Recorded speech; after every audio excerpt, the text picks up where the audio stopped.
Bismillahirrahmanirrahim. Assalamualaikum warahmatullahi wabarakatuh.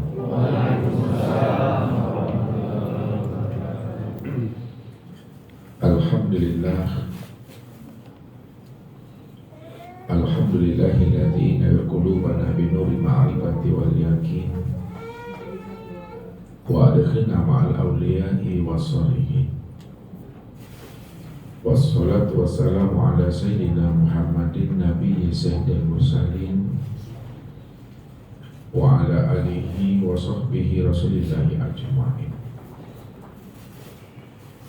Wa qala Allah ta'ala bil Qur'anil Karim, a'udzu billahi minasy syaithanir rajim, bismillahirrahmanirrahim. Sanurihim ayatina fil afaq wa fi anfusihim hatta yatabayyana lahum annahu al-haq wa fil ardi ayatul lil muqinin wa fi anfusikum afala tubsirun. Sadaqallahul azim. Bapak Ibu, saudara-saudara dan anak-anak kami jamaah tauhid yang dirahmati Allah, sebagai ulil albab yang Allah anugerahkan kepada dirinya ilmu zahir dan ilmu batin, di mana dia mampu membaca yang tersurat dan mengkaji yang tersirat, sehingga dia betul-betul hidupnya itu menjadi seorang hamba Allah atau ibadur rahman. Ketika hidupnya itu telah menjadi namanya hamba Allah atau ibadur rahman, maka ketika itulah dia pandai bersyukur kepada Allah Subhanahu wa ta'ala, yaitu dengan cara membaca tanda-tanda akan wujud kebesaran Allah yang nyata pada alam dan sempurna pada dirinya. Inilah yang Allah jelaskan kepada diri kita, supaya kita ini betul-betul mau dan mampu mempergunakan kecerdasan akal pikir dan rohani kita itu sebagai ulul albab untuk membaca tanda-tanda wujud kebesaran Allah yang nyata pada alam dan sempurna pada diri kita. Sanurihim ayatina fil afaq wa fi anfusihim hatta yatabayyana lahum annahu al-haq wa fil ardi ayatul lil muqinin wa fi anfusikum afala tubsirun. Kami telah memperlihatkan tanda-tanda wujud kebesaran kami, alamat kami pada sekalian alam dan juga pada dirimu, sehingga kamu betul-betul melihat akan wujudkan kami itu betul-betul nyata, terang seterang-terangnya, dibandingkan nyata dan terangnya alam ini dan dirimu. Wa bi anfusikum afala tubsirun. Dan pada dirimu betul-betul telah nyata akan wujud aku, kata Allah. Kenapa tidak kamu pikirkan? Maka sebagai seorang hamba yang abdan syakur, yang dikatakan hamba yang ibadur rahman, tentu dia bisa membaca akan kewujudan Allah itu yang nyata pada alam dan sempurna pada dirinya, sehingga dia betul-betul mampu memulangkan akan rahasia amanah itu kembali kepada asalnya. Karena asal daripada diri kita, asal segala yang wujud dan asal sekalian alam itu tiada lain adalah Allah itu sendiri. Makanya Allah itulah hakikat diri, dan Allah itu pula lah hakikat segala sesuatu yang wujud ini. Ini yang dikatakan Allah, inna lillahi wa inna ilaihi raji'un. sesungguhnya segala sesuatu itu berasal daripada Allah, maka akan pulang dan kembali kepada Allah. Begitulah baginda Rasul mengutarakan kepada kita supaya kita itu mampu memulangkan segala yang ada dan segala yang wujud itu kembali kepada asalnya. Kullu syai'in yarji'u ila aslihi. Tiap-tiap segala sesuatu itu, segala yang wujud, segala yang nyata, segala yang zahir, kembalikan kepada asalnya. Asal segala sesuatu yang wujud, alam dan diri kita itu adalah Allah. Kalaulah asal segala sesuatu dan diri kita ini adalah Allah, maka semuanya akan berpulang dan kembali kepada Allah. Di mana datangnya, situ pulangnya. Di mana hilang, di situ dicari. Kalau memang datangnya kita Bapak Ibu adalah dari Allah, tentu pulang dan kembalinya tetap jadi Allah, pulang dan kembalinya. Barulah kita ini termasuk orang yang selamat. Orang yang selamat adalah orang yang telah mampu mengembalikan akan rahasia dirinya ini kembali kepada Allah. Makanya Allah katakan, innal muttaqina fi maqamin amin. Sesungguhnya orang-orang yang mana hati dan jiwanya telah jinak dan patuh kepada Aku, kata Allah.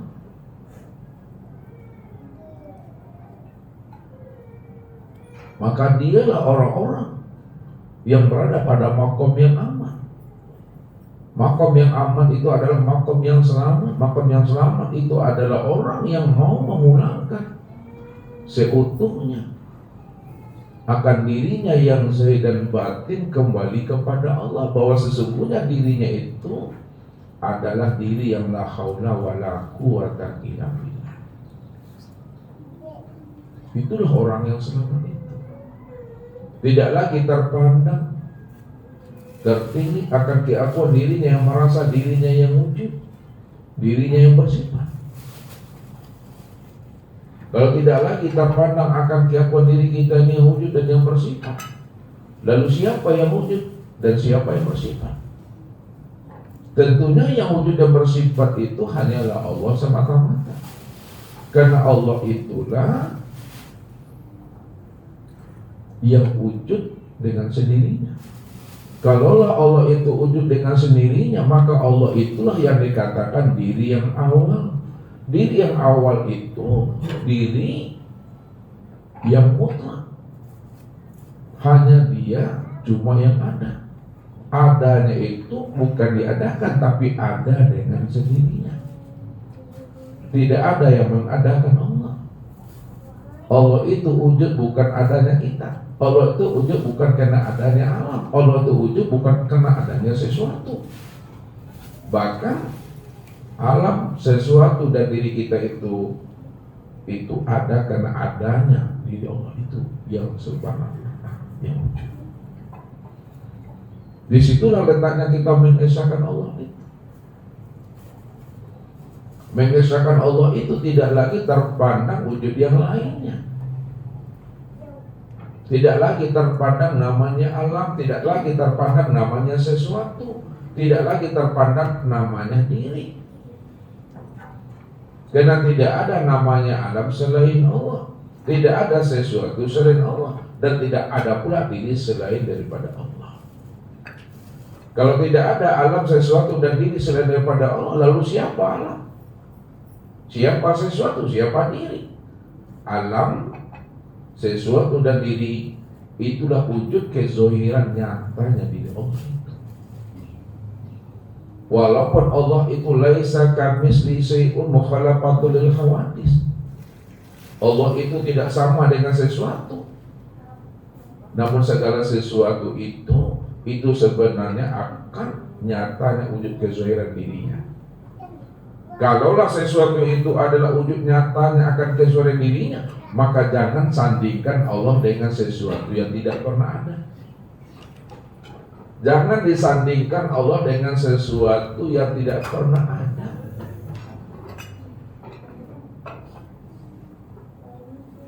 Kalaulah sesuatu itu tidak pernah ada, maka disitulah Allah itu tidak ada pembandingnya. Kenapa tidak ada pembandingnya? Karena Allah itu tunggal, Allah itu ahad, Allah itu esa. Esanya Allah itu tiada berbilang. Kalaulah Allah itu esa, tunggal, esanya itu tiada berbilang, itu maknanya hanya Dia satu-satunya. Kalau hanya Dia satu-satunya, disitulah orang-orang arif billah selalu mengutarakan jauhnya tiada berantara, dekatnya tiada bersentuhan. Kenapa jauhnya tiada berantara, dekatnya tiada bersentuhan?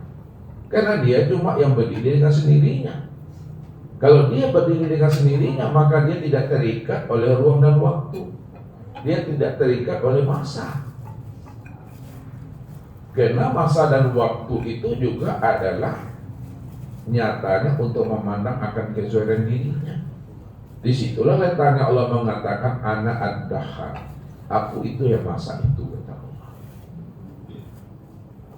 Begitu pandangan hati Bapak Ibu, mesti mampu menilai Allah itu pada segala sesuatu. Karena segala sesuatu itu, itulah wujud kenyataan akan dirinya. Al-qalbu kamislil mir'ah man nazara bihi tajalla rabbahu. Hatinya Bapak Ibu itu taubahnya sama seperti cermin. Man nazara bihi tajalla rabbahu. Siapa yang memandang ke dalam hatinya, siapa yang mau menyenter ke dalam hatinya, siapa yang mau menilik ikrok ke dalam hatinya, tajalla rabbahu, pasti dia mampu memandang Allah yang nyata senyata-nyatanya. Makanya hapuskan segala yang wujud ini dalam pandangan hati. Sekalian alam ini hapuskan dalam pandangan hati kita. Kalau telah hapus alam dalam pandangan hati, maka disitulah nyatanya Allah yang wujud pada segala yang ada.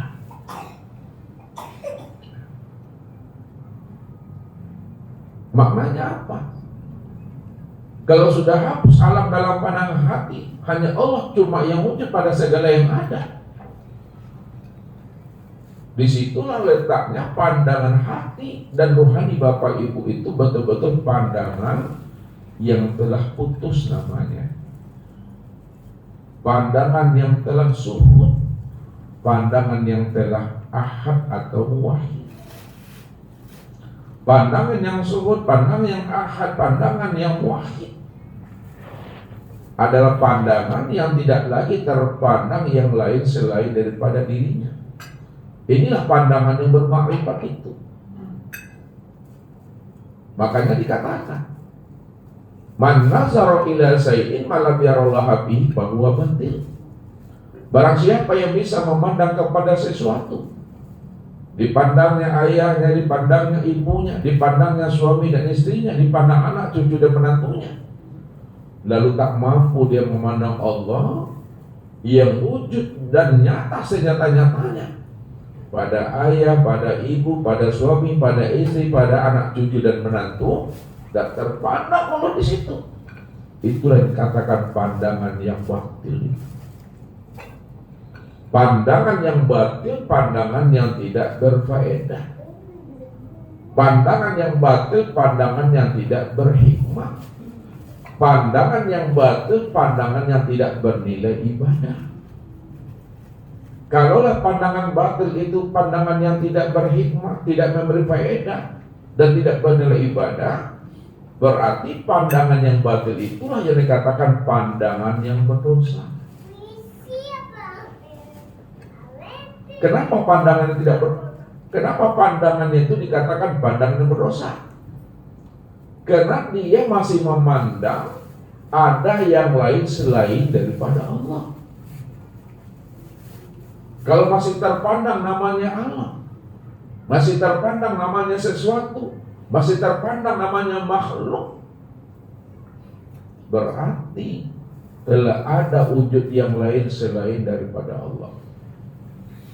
Kalau ada wujud yang lain selain daripada Allah, berarti ada dua wujud di situ. Allah dan alam, Allah dan sesuatu.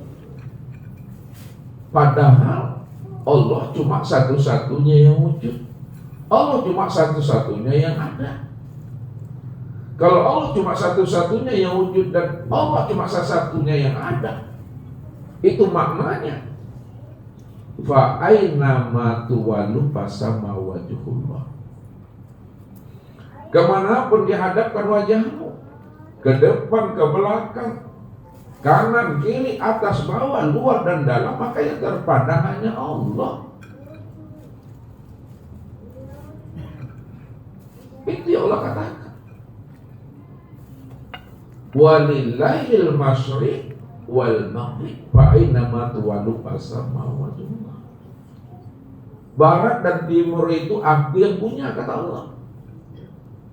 Kalaulah barat dan timur itu aku yang punya, maka kemanapun kamu hadapkan wajahmu ke barat, maka yang terpandang aku. Ke timur, yang terpandang juga aku. Ke depan, ke belakang, kanan dan kiri, atas dan bawah, luar dan dalam, maka yang terpandang itu adalah aku. Karena ala innahu bi kulli syai'in muhit. Karena aku ini telah wujud pada segala sesuatu. Sesuatu itulah sebenarnya nyatanya akan kezuhiran diri aku, kata Allah. Kalaulah sesuatu itu nyatanya kezuhiran akan diri aku, itu maknanya kullu syai'in halikun ila wajhahu. Tidak ada namanya Allah, tidak ada namanya makhluk, tidak ada namanya hamba.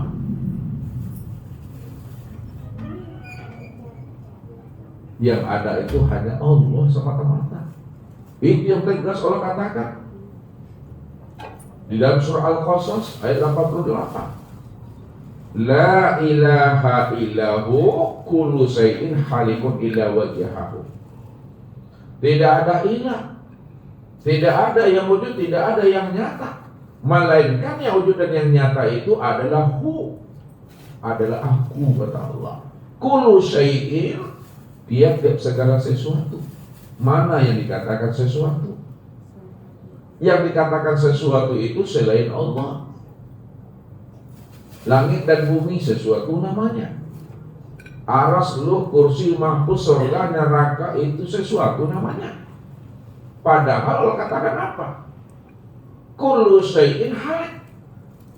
Tiap segala sesuatu. Itu hakikatnya nggak pernah ada. Kalaulah tiap-tiap segala sesuatu itu hakikatnya tidak pernah ada, lalu mana yang sebenar-benar ada? Illa wajhahu. Yang ada itu adalah aku semata-mata. Kalau aku yang ada semata-mata, hanya diriku cuma yang wujud, diriku cuma yang ada. Adanya aku adalah mutlak, yang binafsihi. Mestinya yang terpandang itu adalah aku yang wujud nyata pada dirimu. Siapa yang tidak terpandang aku yang nyata pada dirinya, kata Allah, ketika itu kita sudah menyandingkan Allah dengan diri kita. Maka pantas Allah katakan kepada kita, bila engkau adalah engkau, maka engkau takkan pernah kenal aku. Tapi bila engkau bukanlah engkau, engkau pasti kenal aku. Apa maknanya itu? Bila engkau adalah engkau, maka engkau tak kenal aku. Bila engkau merasa engkaulah yang bersifat wujud, engkau merasa yang bersifat sama basar, kalam, ilmu, kuda, iradah dan hayat, maka pastilah kamu tidak akan pernah bisa mengenal aku. Tapi bila engkau bukanlah engkau, engkau pasti kenal aku. Bila engkau tidak lagi merasa engkau yang bersifat wujud, engkau tidak lagi merasa yang bersifat sama, engkau tidak lagi merasa bersifat basar, kalam, ilmu, qudrat, iradat, dan hayat, maka ketika itu pasti kamu mampu mengenal aku, karena akulah yang wujud itu, akulah yang sama itu, akulah yang basar, akulah yang kalam, aku yang ilmu, qudrat, iradat, dan hayat, kata Allah.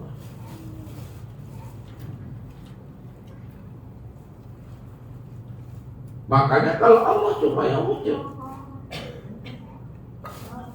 maka kewujudan Allah itu sudah zahir, kewujudan Allah itu sudah nyata, nyata senyata-nyatanya pada segala yang ada ini. Segala yang ada inilah kenyataan akan dirinya yang maha nyata itu. Begitulah sebenarnya Bapak Ibu memandang dan menyaksikan Allah yang maha nyata, lebih nyata pada segala yang nyata. Apa kata Nabi? Innakum satarawna rabbakum ayyana. Kamu betul-betul memandang dan melihat Allah itu betul-betul Allah yang nyata senyata-nyatanya. Ini yang ditekankan oleh baginda Rasul kepada kita. Apa kata baginda Rasul kepada kita? Innakum satarawna rabbakum kama taraw hadzal qamar. Kamu betul-betul memandang Allah itu nyata sebagaimana kamu memandang bulan purnama yang nyata itu.